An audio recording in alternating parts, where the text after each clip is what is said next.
Well, it's great to have you all back. Now, just before we begin, I wanted to give my email. Some had wanted it, and I just asked you don't give it out to everyone and to every solicitor. But what would be But what would be special to me is if over the next few months, if you had something you'd like to share, maybe some way that how this weekend may have made a difference in your life, or something, a decision maybe you've made as a result of this weekend. I don't know. If you'd want to, that's great. My email is very simple. It's all lowercase. What? I was going to make a suggestion, perhaps. Instead of having to, could you not put it up on the website? I don't know if I would want it on the website. No, because then everyone in the world can see it. No, it's simple. What we'll do is, each of the group leaders, I believe, is going to be sending out an email with the contact information for your small group. That's the better way then. And we'll ensure that each of the group leaders includes Reverend Warren's email in that contact. Yeah. Sure. Okay. They're not good anyway, so no. Okay, so we're gonna continue on. I know we're already over time, and we have to. How tight is the time to get into the lunch, Greg? Does it matter? 12 o'clock is still the time? Remember that this is, actually it's 12:15. 12:15. Okay. This is Salvation Army with the emphasis on Army. So we have 1 hour to do it all. Okay. Rod? Earlier you mentioned that you're working on your doctorate. Yeah. If you wouldn't mind I'm interested just hearing maybe 30 seconds, 1 minute of what's going on with you, where you at? Okay. I'm in my thesis stage, or just ready to start writing the thesis stage. The Doctor of Ministry, the process in most places is you do a project once you get to the thesis stage, and then you write about the project. My project will be our youth group, some of the youth group. We have core members of our youth group, and most of them are, all but one does not belong to the parish. They're from outside the parish. But they're seeking something. They're now getting involved in some worship, music, and prayer on the Tuesday evenings when they gather. And they're seeking something. So I'm going to have them put together some questions, burning questions that they would like to ask people like you, the seniors in my parish, which we have a few, people of faith, people of experience. What would you like to ask them, if you had a chance to ask one question, about their walk with Christ, about their faith in the church? Why is church important to you? Why is Christ and God important to you? Whatever it is, they design the questions, okay? And then there are going to be a couple of them who will be going with, whether it's their phones or an actual video camera, to go and interview between 6 to 8 seniors. And it's then one of our other seniors will be helping them put together the video. And then the youth are going to watch the video and reflect on it. So the whole point of it is, how does sharing of story or narrative have any impact, or does it? That's the part of a thesis. Does it have any impact on growing the faith of our young people? But even beyond just young people, you could extend it out to anybody. But in this case, it's specifically the young people. So it's not about learning creeds. It's not about sitting down in a class and studying a book. It's about learning from people's faith journeys. And is there a correlation that makes a difference? The seniors themselves will have a chance to watch the video, and there'll be a gathering together. Part of what I'm hoping to get out of it is also some mentorship, maybe some relationship building. My parish has had some issues over the years with youth, and I'm trying to break down barriers also. So part of this is a barrier breaking down, relationship building, and faith building. And then starting in January, I will start writing on this based on the process we have from IDMIN. And I'm hoping by next fall around this time to defend the thesis. So it's about faith development, growth. Yep. And you hand it into what school? Oh, sorry, Virginia Theological Seminary, which is the oldest seminary, Episcopal or Anglican in the United States.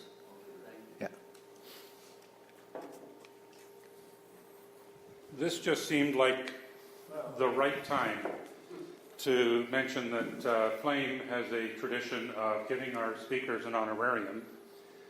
And before I do that, how many gentlemen agree that this is the man whose life epitomizes looking for God's will, being transformed, and following God's will, which is perfect for his life, and still doing that? Amen.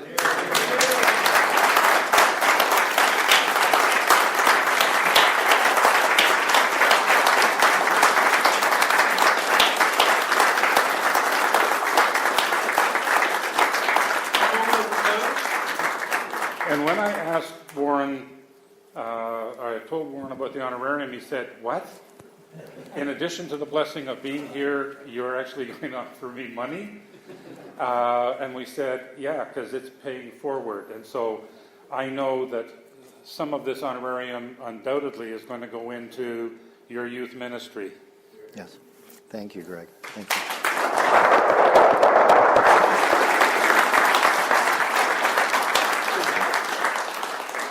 And again, thank you all for being part of my continued journey. Yep. I just have a statement to make here. I was up bringing my luggage out of the room, and one of the ladies up there that services our rooms, she was saying, I look forward so much for this weekend, to work this weekend, to be around the men, the godly men. I wish my daughters could be here to see these godly men Wow. worshiping together Wow. and in spirit and in mind and in common belief. If more children had access to you and your folks here, our children and on the streets wouldn't have the disarray and the confusion they've got now. Wow. Praise God on that, eh? Her name is Kim, so if you haven't got your luggage off the third floor, make sure you say De Colores to her. Wow. That's great. Okay. Well, we are on a tight time here, so we're going to have to reduce a bit of the plenary time. But what I'm hoping is maybe there's some creative person here who can take the points and whatever we have today, maybe just write them down, and for those who want them, to email them out, something to remind you of maybe some thoughts. I don't know if you do that or not, but it's an option, I guess, that could be done. You can grab a picture. You could grab a picture and put it on the website. There you go. Okay, so quickly, some main things that came out of this last session, and I think we'll have to keep it to maybe 20 minutes at the most, Greg, maybe? Okay. Yep. I experienced through this weekend, it was very interesting. I experienced an aha moment, not an epiphany. But my minister usually likes dropping in the sermon. He doesn't do a straight one. He'll give you a pedal. So I'm going to leave you with a pedal. I had done 2 weeks ago, I was doing the second reading, and it was 1 Thessalonians 1, verses 1 to 10. And it struck me, as we were going on, that it echoed what we are doing with Romans 1 and 2. So I did a little bit more thinking about it, and I approached Warren this morning just before breakfast, and I spent an interesting and an enlightenment of which came first. Now, I don't want to, we're going to leave you with this. Look up 1 Thessalonians 1, look at this, and then see where I'm coming with on this reading. Which came first, the chicken or the egg? I'll give you a hint. Don't spoil it. I'm going to give you one Don't hint. spoil it.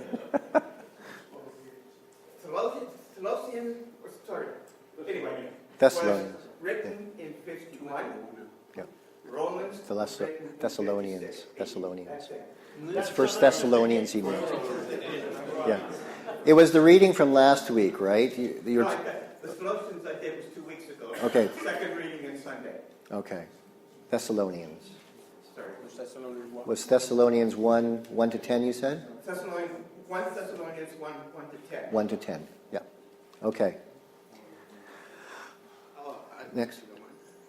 Just something to touch on what Father Warren was mentioning about. I attend St. Margaret's Church, and I knew it was storefront. I had no idea that it was that close to not even happening. It was to be closed. Yes. But and- people don't know that story as much. I hold the narrative. Yeah, no, I mean, but as you were speaking of and everything about that willingness to continually transform and follow, like, God, and if you hadn't have done that, even though a bishop was discouraging you, I mean, now St. Margaret's has grown to we're actually now going to be breaking ground to build a wing. Right. Thank you for being that beacon for us in faith and following the Lord. Thank you, Alan. Bless you. But it just goes to show you, all of you have the opportunity to be faithful. And sometimes it means suggesting something that others may think is like, no, why? What's that all about? Why would you even think of that? Tell me about it. But discernment may direct you in some way that breaks out of the ordinary, right? It's that not conforming part. I could have easily said, when I heard that, well, they wanted close to St. Margaret's, I could have gone, oh, okay, I guess it's sort of dead in the water. Well, look for something else that's maybe going to be more secure and pay me more, or whatever. But I felt drawn to do something there because I felt God had a plan for that church plant. So we don't know. You may, and some of you may, as I'm talking, be thinking of stuff that perhaps you need to address, that God is directing you to. If the men of God would just rise up and do what we're called to do, that's going to change the world. Mm-hmm. Yep. I was just thinking that when you were talking about renovations, when we do renovations of a house, it gets very messy. Oh, yes, it does. But when it's done, it's very beautiful. Yeah. So hopefully we'll all go home and make things beautiful. So renovation work can be messy, especially drywall. Boy, I'll tell you. You find the dust continues for like ever. But God working on us can be messy too. And it's very hard to go through that. And so that's why a lot of people don't want to. Because they know, like, again, just that example of renovation. The minute you say to someone, well, why don't you consider renovating your place? Because they'll talk about, oh, it's run down, it's old, I need it, or maybe I need a little more space. And say, what about renovation? And right away, the image of all that's involved, for cost aside, they'll go, no, forget it. Well, when you talk about someone becoming a Christian, if they have any inkling of what's involved in that transformation, they don't want to do it. Or maybe they started and they've stumbled and they say, no, it's just not for me, and they'll come up with all the excuses in the world. Yet the finished product, as you just said, can be very beautiful, and is beautiful. Right. Next, quickly. A warning. Be very careful when you pray the prayer that I prayed some years ago, and that was, Lord, I'm ready to go anyway. Lord, be careful what you pray for. Yeah. Yeah. Within, well, I guess it was about 9 months before I finally settled down. And what happened was I settled down on a house in exactly the same street that I'd left 3 years before. Well, isn't that amazing? Sending me somewhere else. But that's also, but on the spiritual side, that's also a risk. Yes. When you pray for God to use you and to change you and to stretch you, there's a risk in that. There's risk. Next group, any other group? The challenge of discerning that really is God's will. Discerning whether it's God's will. And that is hard, because sometimes we're not sure and we struggle. We struggle. And again, it might be looking back that we actually know that it was God's will. You could see that God's hand was in that. But it's hard to discern God's will. And I struggled, my current parish. So I've been there, 9 years and a bit now. I didn't want to go, Dave. I didn't want to go because St. Margaret's was my baby. I built it, literally built the building. The bishop of the area at the time called me and said, well, why don't you put your name in there? I said, no. Called me again a few weeks later, why don't you put your name in there? No. By the third time, I had to say, to myself, and Annette and I prayed about it. Well, is it just because I don't want to go because of change and all those things? Is it time to go? Is this God's will? And it was a tough decision because I was going from a very young, active parish to one that was a very different parish, older in demographic, more traditional. We had screens at St. Margaret's and praise group and all that stuff, to a very different group. Yeah. And it was a huge change and risk. Would I even fit into there if I went there? So how do we... 7 years, you know? 9 years. 9 years. It goes fast. Yes, it does. Remember that 2 years Yeah. you were away, Dave? But the thing is, how do we... Discerning God's will does take a lot of prayer. And prayerful discussion with other faithful people. Amen. That's the other side. Although sometimes you get conflicting thoughts. Oh yeah, you should go do that. Oh yeah, you should not go do that. So it ultimately comes down to, do I feel compelled? Is this really what God wants of me? And again, if it is, then it will produce whatever God is wanting to have happen. But it may only be later that you can look back and say, yeah, God had a hand in this. And sorry? And that's a two-part prayer. You've got to pray, dear Lord, open the door if it's meant to be, and close it decisively if it's not. That's right. Prayer. Open it if it's meant to be, but close it if it's not meant to be. You've got to pray Yeah. the two-parter. Yeah, exactly. Any other, what? Mike? Just one thing that this weekend for me and for many of us is kind of a spiritual refueling for the rest of the year. I myself had a little bit of a twist through the transformation process and the renovation this weekend, in that perhaps our role as we leave here may be just a little bit more than to comfort the afflicted, but maybe to afflict the comfort. So part of it might be not so. For those who couldn't hear, not just give comfort to the afflicted, but maybe afflict the comfortable, right? The other way around. I'll keep it brief, which, as you know, sometimes I have trouble doing. Last March, I had, because over the years I have had arthritis which destroyed cartilage. Okay, so last March I had this knee. 10 years ago was the best. This knee replaced. Okay, and now the waiting times and stuff is a long time. Okay, so maybe this right knee was going to be December, January, who knows what it was. So third week of September, office calls me and said, we got a cancellation. You want it? Yes. So that gave me 4 weeks to be working properly in order to be here.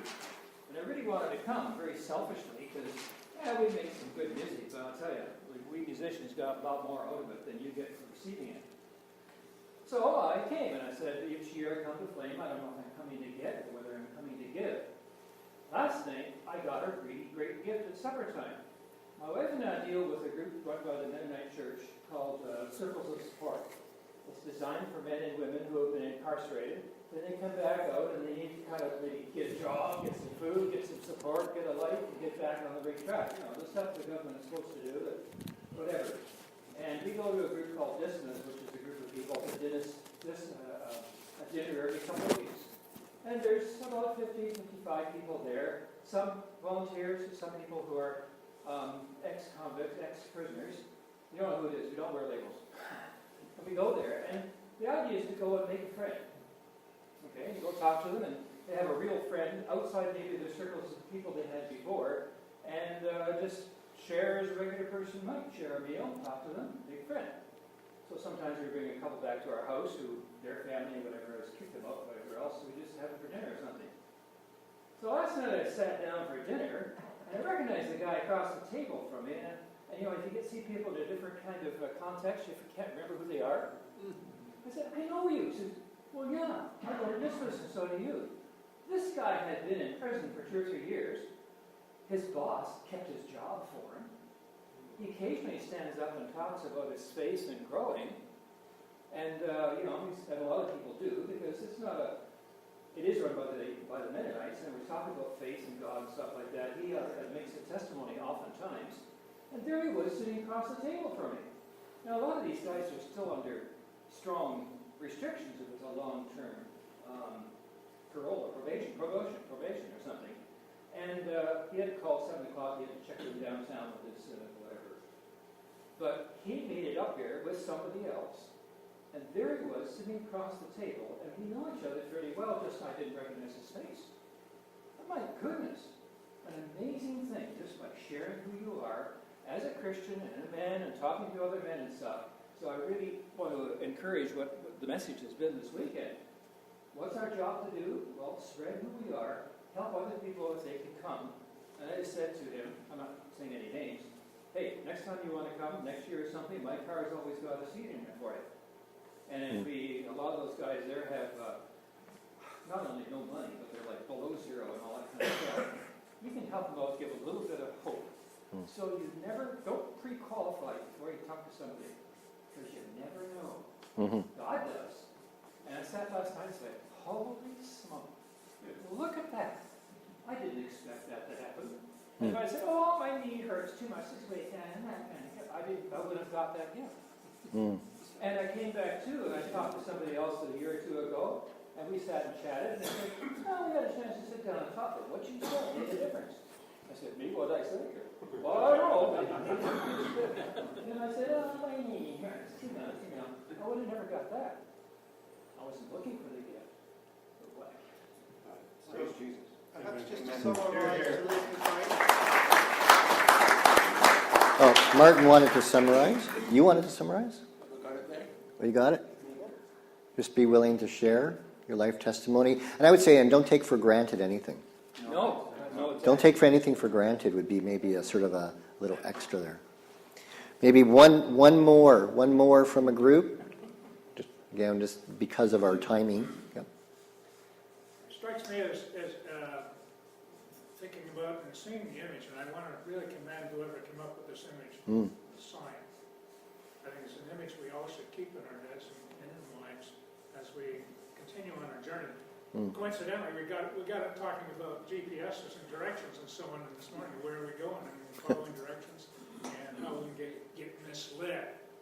And as our Indigenous brothers and sisters, in the culture follow signs. Signs are very big. Signs are very big. Yeah. Where they are led to. And for me, that's extremely.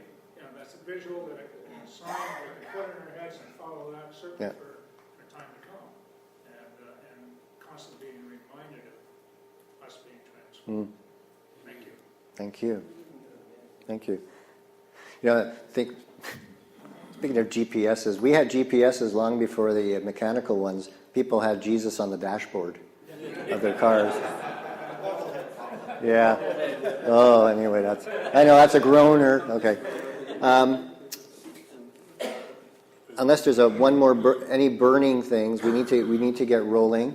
And we did sort of change up things where we went right from the talk into the coffee and plenary, and we'll just continue on. We have the creed, prayers, peace, and then we'll continue on. Okay, so thank you very much. Thank you. And I guess that's the end of the sermon for the website. Thank you.